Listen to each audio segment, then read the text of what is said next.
So guys let's start the this sum, जहां पे हम लोग क्या करने वाले हैं, common size vertical income statement नहीं, common size vertical balance sheet बनाने वाले हैं। सो कॉमन साइज में क्या चेंजेस होते हैं और कंपैरेटिव और कॉमन साइज में डिफरेंस क्या है।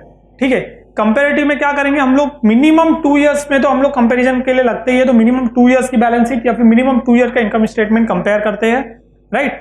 बट कॉमन साइज में हम लोग क्या कर सकते हैं, पर्टिकुलरली किसी एक साल की भी इंफॉर्मेशन के ऊपर ये सारी कैलकुलेटिव पार्ट कर सकते हैं। इसमें डिफरेंस ये है पहला। सेकेंड थिंग इसमें जो वेरी इंपॉर्टेंट डिफरेंस है दैट इज कंपेरेटिव में हम लोग क्या करते थे, हम लोग एवरी ईयर हमें कैलकुलेट करना होता था कि एवरी ईयर का जो आइटम वैल्यू चेंजेस है उसको हम लोग क्या करते थे, प्रीवियस ईयर के अमाउंट से डिवाइड करके इंटू 100 करते थे। लेकिन इसमें क्या करेंगे, अगर बैलेंस शीट हम लोग कर रहे हैं कॉमन साइज की, तो हम लोग क्या करेंगे, जो टोटल सोर्सेज ऑफ फंड है और टोटल एप्लीकेशन ऑफ फंड जो दोनों सेम अमाउंट होता है, राइट, बैलेंस शीट टैली होती है, तो इसको हम लोग क्या करते हैं 100% ले लेते हैं और उसको बेस रख के उसके बेस पे हम लोग क्या करते हैं, सारे अमाउंट के परसेंटेज कैलकुलेट करते हैं, राइट। वैसे ही बैलेंस शीट कर रहे तो ये ऐसे हो गया। और अगर हम लोग कैलकुलेट कर रहे हैं इनकम स्टेटमेंट, ठीक है, तो इनकम स्टेटमेंट में हम लोग क्या करते हैं, सेल्स फिगर जो हमारा है उसको क्या करते हैं हम लोग 100% ले लेते हैं। मतलब हमारा सेल्स फिगर जो है वो बेस है हमारा, और उस बेस पे हम लोग क्या करते हैं, सारे के सारे दूसरे जो आइटम्स है, इनडायरेक्ट एक्सपेंसेस है, ग्रॉस प्रॉफिट है, उनके वैल्यूज कैलकुलेट करते हैं। So let's see how will calculate the balance sheet for common size balance sheet, right. देखते हैं हम लोग सम। XYZ लिमिटेड की बैलेंस शीट हमें दी गई है। Balance sheet of XYZ limited for the year ending 31 March 2020 is given below. Balance sheet दी है। Equity share capital 9 lakh, preference share capital 80,000, reserve and surplus 1,50,000, secured loan 3 lakh, unsecured loan 2 lakh, current liabilities 1,50,000, total है 17,80,000, fix assets 9 lakh, investment 1,50,000, current assets 7,30,000। सो ये total भी हमें 17,80,000। सो इस तरह से हमें दोनों टोटल मिल गई, राइट, और दोनों टोटल टैली है। मतलब हमें सिर्फ एक साल की बैलेंस शीट दी गई है। What we have to do, you are required to prepare common side statement for the year ending 31 March 2020. So what we have to do, we have to calculate the common size balance sheet. We have to make a common size balance sheet for XYZ Limited as on 31 March 2020. So मैंने बना दिया उसका format, XYZ Limited common size balance sheet as on 31 March 2020. So balance sheet prepare करना तो आपको अब तक आ गया है, क्योंकि आप लोगों ने बहुत सारी बैलेंस शीट प्रिपेयर कर ली है। So that start with the serial number column जो मैंने लिया है, इंपॉर्टेंट हम लोग उसको यूज करते हैं। एक ईयर की इंफॉर्मेशन है तो एक ईयर के लिए एक ही कॉलम मैंने बना दिया, एक उसका परसेंटेज कॉलम बना दिया। So let's start. What we have to do, we have to calculate the common side percentage, but first we'll do the only balance sheet. After that we'll calculate the percentage. Okay, so let's do start. For A, sources of fund. Sources of fund is main heading. So इसके अंदर दो अलग अलग heading होती है, एक होता है शेयर होल्डर फंड, सेकंड होता है बोरो फंड। शेयर होल्डर फंड के अंदर भी दो अलग अलग हेडिंग। सो शेयर होल्डर फंड हम लोग इसके बाद ले लेते हैं A4 कैपिटल A जो मैंने लिया है। इसके बाद हम लोग ले रहे हैं small a for share holder fund, right. Share holder fund, इसके अंदर अब हम लोग क्या करेंगे, नंबर सिस्टम ले लेते हैं। मान लीजिए मैं 1 2 3 4 जाता हूं तो 1 2 3 1 4 शेयर कैपिटल। अब गाइस इसके अंदर शेयर कैपिटल का फिगर हमें डायरेक्ट नहीं दिया है, तो हमें शेयर कैपिटल में भी हेडिंग करके उसके अंदर दो शेयर कैपिटल जो हमें दिए गए बैलेंस शीट में, equity share capital and preference share capital, दोनों यहां पे लेने हैं। So equity share capital, then preference share capital, दोनों के फिगर कितने हैं, इक्विटी शेयर कैपिटल है 9 lakh and preference share capital 80,000, right. इसके बाद सेकेंड वन है रिजर्व एंड सरप्लस।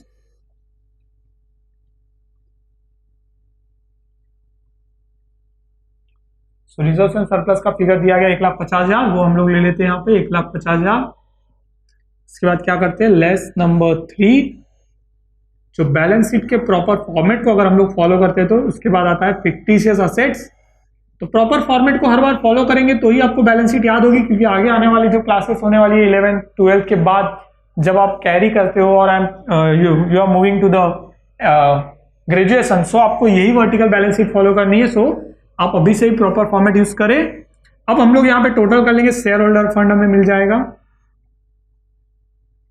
जिसको नेटवर्थ भी कहा जाता है, आपको ध्यान देना है, ये कभी भी यूज हो सकती है आपकी इन्फॉर्मेशन। 1 + 2 - 3, इस तरह से हम लोग जब कर रहे तो हमें मिलेगा यहाँ पे एक figure, that is share holder fund 9 lakh 1,50,000 and 8, तो ये हो जाएगा 9 1 10 11,30,000 रुपए, 11,30,000 After that, A for cellular fund, second one is B for borrowed fund. ठीक है, borrow fund again is the heading. इसके अंदर दो अलग अलग सब हेडिंग आने वाली, एक होगी secured loan, unsecured loan. Okay, so B के अंदर नंबर 1 अगेन ले लेते हैं हम लोग, number 1 for secured loan, and secured loan का अमाउंट पुट करेंगे. देन अगेन unsecured loan, इसके बाद unsecured loan का अमाउंट पुट करेंगे. दोनों चीजें एड ऑन करनी होती है हमें, तो हमें टोटल बोरो फंड मिलता है. secured loan 3 lakh, unsecured loan is 2 lakh, सो दोनों अमाउंट पुट कर देते हैं, 3 lakh and then 2 lakh. So total borrow fund, that is borrow fund, हम लोग लिखते हैं बोरो फंड. बोरो फंड की टोटल मिलेगी 1 + 2 करने पे, इस तरह से दोनों की टोटल कितनी हो रही है. सो 3 and 2 that is 5 lakh. Okay, so will get here final total for sources of fund, and sources of fund की टोटल हमें मिल रही है A + B करने पे. A stand for shareholder fund, इसकी total 11,30,000. B stand for borrow fund की total 5 lakh. 11 and 5 that is 16,30,000. Right, ये हमें फाइनल एक टोटल मिल गई है बैलेंस शीट की, that is 16,30,000. Now we move to the second part of the balance sheet, that is application of fund. Application of fund, application of fund को क्या करेंगे, अंडरलाइन कर लेंगे. अगेन मेन हेडिंग इसके अंदर एप्लीकेशन ऑफ फंड में 3 different part है, that is fix assets, investment and working capital. So let's start with the fix assets. Number 1 for fix asset, fix asset की वैल्यूएशन डायरेक्टली दी गई है, direct amount हमें दिया गया है, पुट ऑन कर लेते हैं हम लोग. Again for 9 lakh fix assets, right. इसके बाद हमें क्या दिया गया, इन्वेस्टमेंट दिया गया. इन्वेस्टमेंट की अमाउंट भी डायरेक्ट है, सो वो भी डायरेक्ट हम लोग लिख लेते हैं यहाँ पे. इन्वेस्टमेंट का कितना फिगर दिया गया है, 1,50,000, so will transfer 1,50,000. Okay, then third one that is again very important, that is working capital. So how will calculate working capital, by deducting current assets minus current liabilities so that we get working capital. So A मैंने यहाँ पे ले लिया for small a current assets, जिसका figure में दिया गया है. So जब भी हम लोग कॉमन साइज स्टेटमेंट कर रहे हैं, हमें क्या करना है, वर्किंग कैपिटल में से करंट असेट्स में से करंट लायबिलिटी जो माइनस करें, तो हम लोग यहाँ पे एक इनर कॉलम ले लेते हैं, वहां पे सारे अमाउंट डालते हैं. So let's say current assets का अमाउंट कितना, 7,30,000, तो मैं यहाँ ले लेता हूँ 7,30,000. देन B लेस लिख देता हूँ. आगे क्या कर रहा हूं मैं, A में से B यानी करंट असेट्स में से करंट लायबिलिटीज जो है वो माइनस करूंगा. करंट लायबिलिटीज, अब लायबिलिटीज का फिगर में कितना दिया गया है, 1,50,000 दिया गया सम के अंदर. सो 1,50,000, और ये जब मैं इसमें से माइनस कर रहा हूं तो मैं यहां ब्रैकेट लगा लेता हूं, राइट. अब मुझे यहां पे मिलेगा वर्किंग कैपिटल. वर्किंग कैपिटल मुझे कैसे मिल रहा है, तो वर्किंग कैपिटल मुझे मिल रहा है A में से B को माइनस करने पे. ठीक है, सो A में से B को माइनस करने पे मुझे मिल रहा है, तो A में से B को मैं माइनस करूंगा. 7,30,000 में से 1,50,000 माइनस करना है मुझे. कितना हो रहा है देखिए, 730 यानी 1 लाख गया, 630 हो गया. So it will be 5,80,000, right.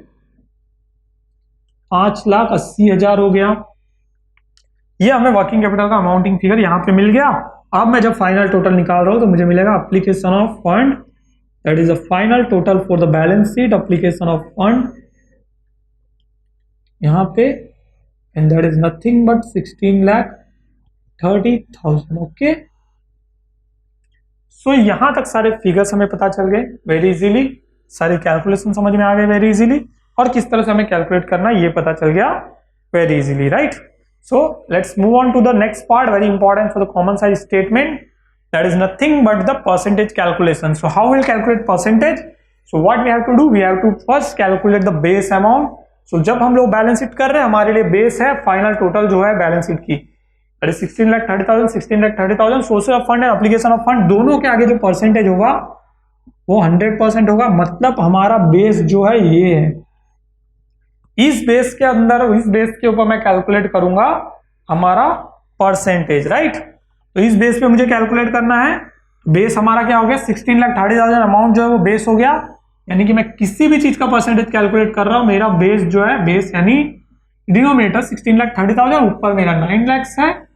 मतलब मैं इसका कैलकुलेट कर रहा हूं, मान लीजिए इक्विटी शेयर कैपिटल का अमाउंटिंग फिगर, तो 16,30,000 और इंटू 100 कैलकुलेट करूंगा. मैं अगर सेकंड वाले का कैलकुलेट कर रहा हूं 80,000 डिवाइड बाय 16,30,000 इंटू 100 करूंगा. इस तरह से मैं सारी चीजों के फिगर कैलकुलेट करूंगा और मेरा बेस जो है वो 16,30,000 होगा। ठीक है, सो 9 लाख का 16,30,000 करके हम लोग जब कैलकुलेट कर रहे हैं हमें अमाउंटिंग फिगर मिल रहा है 55.22%। इसके बाद 80,000 का कैलकुलेट करता हूं मैं। ठीक है, 80,000 का है 4.91%। देन 1,50,000 का कैलकुलेट करेंगे रिजर्व एंड सरप्लस का। ठीक है, रिजर्व एंड सरप्लस का हमें कितना मिल रहा है 3। ठीक है, रिजर्व एंड सरप्लस का कितना मिल रहा है देखिए 1,50,000 रिजर्व एंड सरप्लस का अमाउंट है वो हमें मिल रहा है 3.20%। ठीक है, 16,30,000 दैट इज 55 and 4 and 3 4 3 7 7 5 12 69%। सो 69 4 3 7 यहाँ पे कुछ तो रखिए रॉन्ग हो गया थोड़ा सा, ये 9.20% होगा। तो हमें यहाँ पे 11,30,000 का फाइंड आउट करना है। 11,30,000 का पैसे फाइंड आउट करेंगे, सो दैट इज 69.33%, राइट। अब 3 लाख और 2 लाख का फिगर निकालेंगे हम लोग, तो हमें मिलेगा 18.40%।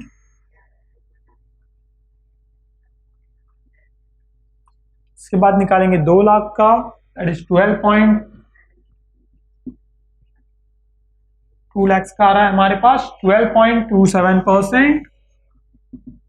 इसके बाद 5 लाख का जब हम लोग कैलकुलेट करेंगे, सो 18 and 12 दैट इज 30.67%।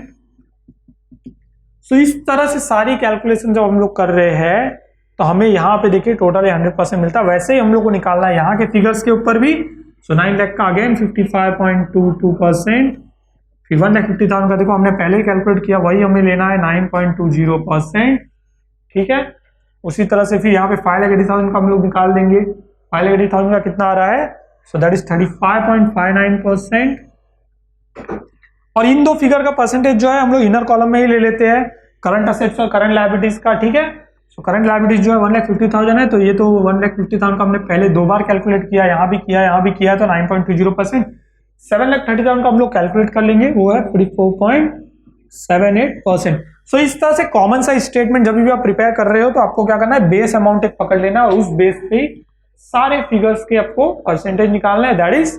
और इस बेस के ऊपर सारे फिगर का कैलकुलेशन करने का फायदा क्या है पता है आपको।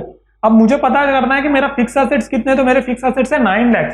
तो मैंने जितना मेरा पैसा लगाया है 16,30,000 जो मेरे सोर्सेज ऑफ फंड है, पूरा पैसा आया 100%, उसमें से 55.22% जो है वो फिक्स असेट्स में इन्वेस्ट है। ठीक है, ये पता चल रहा है मेरा करंट असेट्स के अंदर कितना पैसा फंसा पड़ा है, मेरी करंट लायबिलिटीज में कितना पैसा मेरा फंसा पड़ा है, मेरे आउटसाइड बोरो फंड कितना परसेंट है टोटल, तो 30.67% मेरा बोरो फंड है टोटल मेरे पैसे का।